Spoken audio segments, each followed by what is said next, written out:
like and dislike. I've never been on He's Tinder. a regular Cyrano de Bergerac. He is. Yes, he shows up. Definitely. And I have two other stories that I have to get to. Yes, I know. do. I know we don't have a ton of time, but this one I have to, because I am a woman and I don't know how this would work out, so I have to ask the two of you. Okay. It's the Utah man story. My good Lord. I know. I'm so sorry, but Lord. I have to. Okay. So a Utah man. This is the headline now. Utah man hammered ice pick through roommate's penis. Oh, that would not go over well. Well, that is clearly a hostile gesture. Oh. Well, and so here's what's so. I mean, yes, it's odd in multiple ways, but basically, the victim was given a choice of being killed in the desert or having a nail driven through his. Oh my good! Wow, those are the choices. Real soap, real Sophie's Between choice college roommates? No, just roommates in general. They live together, not college roommates. He's 45. there. Wow, like I said, a real Sophie's choice here. Right? Yeah. Take me to the desert. My kill me. roommate get to dictate that? Is what I'm wondering. Yeah, I would say, gosh darn it, roommate, I vote for C. None of the above. Yeah. How does one even get to that place? Is So- what I want to know. This Jason guy, he decided, he's going to be going to court, of course, but how does that conversation even come about? I'm either going to kill you in the desert, or I'm gonna hammer home a nail through your old wee-wee. Which one do you want more or less?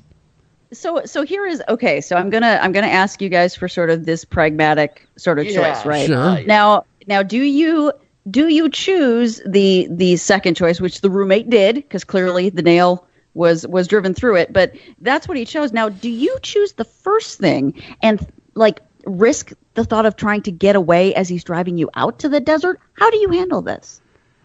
Oh, As you boy. were saying it, that's exactly what I was Yeah. thinking. I was thinking, okay, I'm gonna do the thing that has the longest lead time, right? Yep, Okay. Yep. Exactly. Because the other doesn't require a whole lot, assuming that the weapon of choice is present. Once that's done, man, that's done. Oh boy, Yeah. ow. Yeah. And I don't, yeah. But what I'm trying to figure out is why would the victim acquiesce to any of it? I'd say, or even hold still. neither. Yeah. I would say neither, and hit him over the head with an anvil. That's what I would. You go full on Bugs Bunny on him, is what you'd do. Absolutely. They said that he put a gun to the victim's head and handcuffed him to a chair. So basically, I think he would get him out of the handcuffs if he was going to drive him out to the desert, say. But otherwise, you sit there and this is what happens. And the worst line in this entire article is, he says he went to the hospital the next day for treatment after Mon took the handcuffs off. Oh, he's just left him there handcuffed? Well, with a nail to his ding dong? Yes. Oh. Right. Gosh. The next day. That is. Oh. Yeah, you would have to think, your survival mode kicks in. I have more opportunities to avoid Exactly. Dismemberment,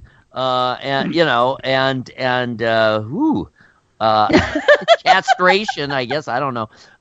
You have more opportunities on the road. Even if you just literally jump out of the car. Yeah, I would have taken the first option of going out to the desert. At least you'd have that lead time. At least you have those opportunities to get away, maybe, possibly. Because like if you can jump out of the car right as they start to drive and run, anything. I can't believe the guy that hammered him through the hoo-ha with the nail allowed him to go to get treatment in the hospital. He had to know it would have ended up him that's getting not arrested. a normal thing. Yeah, he had to know that the authorities would have been called at that point. You would think so. And another thing, too, is that he clearly didn't, I wouldn't think, understand that what he did could actually have been lethal. Yeah. If you hit the right spot with blood, that guy could have bled to death overnight. Absolutely. Now, were they a couple? Or were they? Well, does it really go into that? I mean, were they? It doesn't. The charging document doesn't say. The charging document describes the case as domestic violence. So it's possible that they I was were going in a to romantic say, because wouldn't that be domestic violence? Because they lived together at the very least. Should be, because it was, but normally domestic violence isn't between couples, couples squabbling. Yeah. Well, I think this to me, I think Utah is missing the boat. This is a sexual crime. This is sexual violence as well. This is a sex offense. Well, this he was charged with sexual registry. assault. Was he? Good. Yeah. Yeah, because he should be. That's just to call it sort of domestic violence. I'm like, no, it doesn't quite cover it. So I just wanted to know what you guys would decide. Oh my God! Definitely decided what I would decide. Take me out to the desert. God, don't run that thing through my manhood. Yeah, I think it doesn't even. It almost doesn't matter what the options were. No. It's whatever would take longer, and have more options for potential escape or alerting someone. Anything, if you're in a car, you can yell, you could, anything. Yeah, that's true. You'd have way more opportunity unless it's the middle of the night and no one's around. We don't. What time doesn't say what time this occurred, either. So, yeah. There are many questions left unanswered. Yeah. So I don't know. Inquiring minds want to know. Yeah, there's not a whole lot in the article that explains more of the case. It's just kind of left wide open, to be honest there. And I don't know, Clarissa, you still with us, or did you take off? Uh-oh.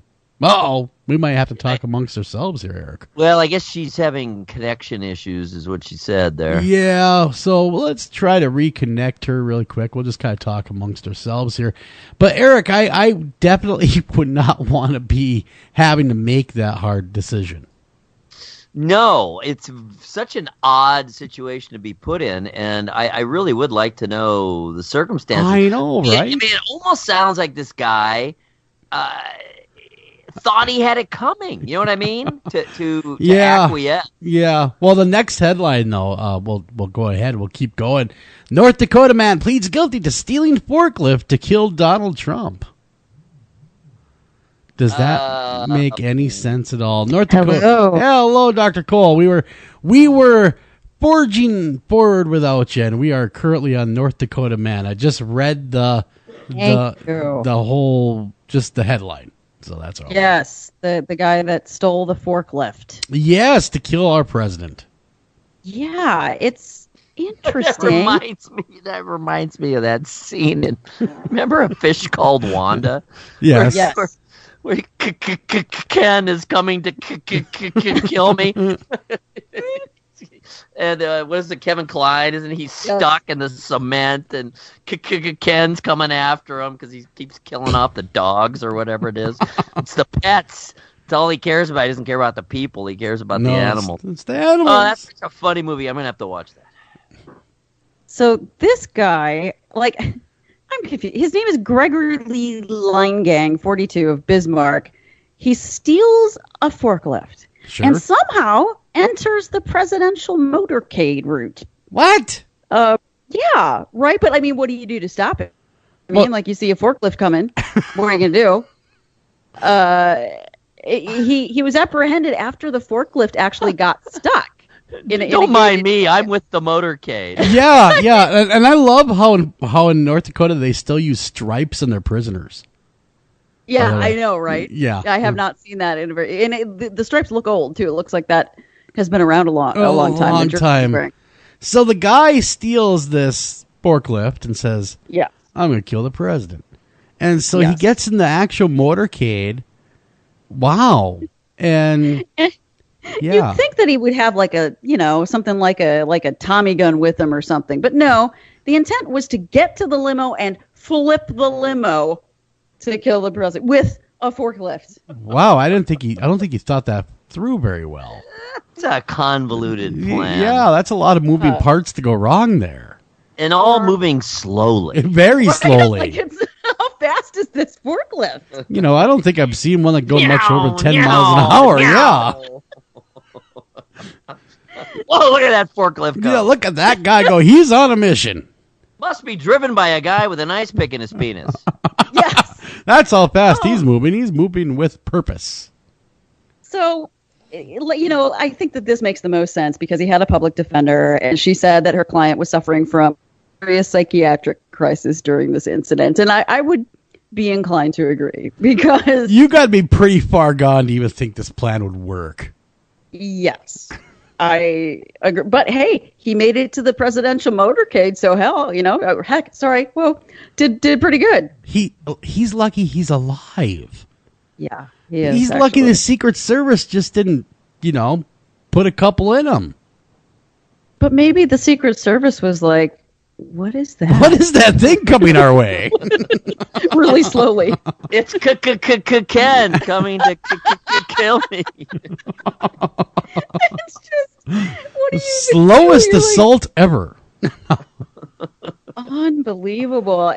And we can actually get to one more, which is, again, yes. I'm wondering about the intelligence. This is Casper, Wyoming. So two kind of sleepy places. You got Bismarck. Oh, yeah. And now you've got Casper, Wyoming. This is actually really horrible, but I have to read it anyway. A man and a woman admit in court that they drove from Arizona to Wyoming with their 2 children in the trunk of their car. What's wrong? Oh, my God. Wow, what's wrong with that? No, I'm kidding, of course. I'm kidding.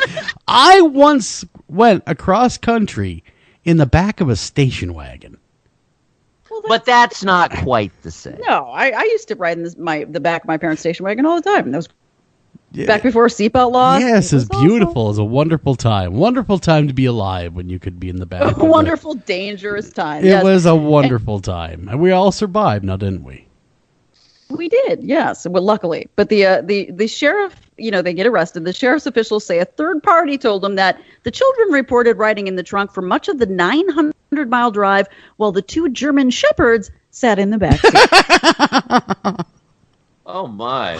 Oh, my God. I don't mean to laugh, but that's just ridiculous. How do you do that? Misplaced priority. That is a strange... Yeah, what went through their thought process to go, I really love the dogs. I cannot put them in the trunk. I know, let's put the children in the trunk. They're going to love it. It was really easy because they basically just said, hey, there wasn't enough room. So, for everyone in the cab of the car. So somebody's got to ride back. I had to do what I had to do. My hands were tied. What should we have done? Left the kids there? Just 6-year-old, by the way. Yeah. That's just so wrong. That's just so wrong. And it's kind of a strange couple too, because not that there's anything wrong with this, but the man is 63 years old and she's 1. She's how old? 31. Oh, yeah, that's a May December romance. That's way too much. And by the way, we can see you, dear. Your camera is on. That's why you're having issues. Hi. No, I didn't mean for my camera. I just don't know. Turn it off now. Hi. I can't see you, but that's okay. No, now you're on. Now you're on. Now you're off. Now you're on. Ooh. Now you're off. You're going back and forth. All right. No, I'm having issues. I moved my office.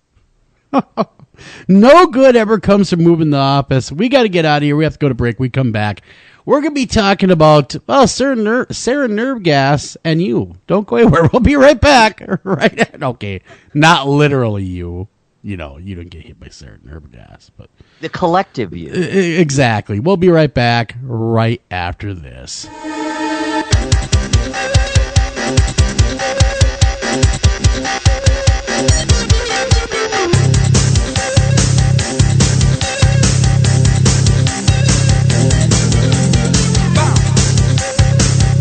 Hi, Tom Bodette.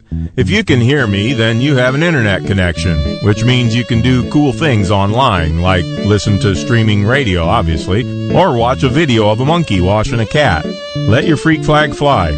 Or you can book a room at a great price at Motel6.com. Isn't the internet wonderful? Everything you want right at your fingertips, and whoa, did not need to see that. I'm Tom Bodette for Motel 6, and we'll leave the light on for you. Unexpected reactions to smart financial decisions brought to you by feedthepig.org.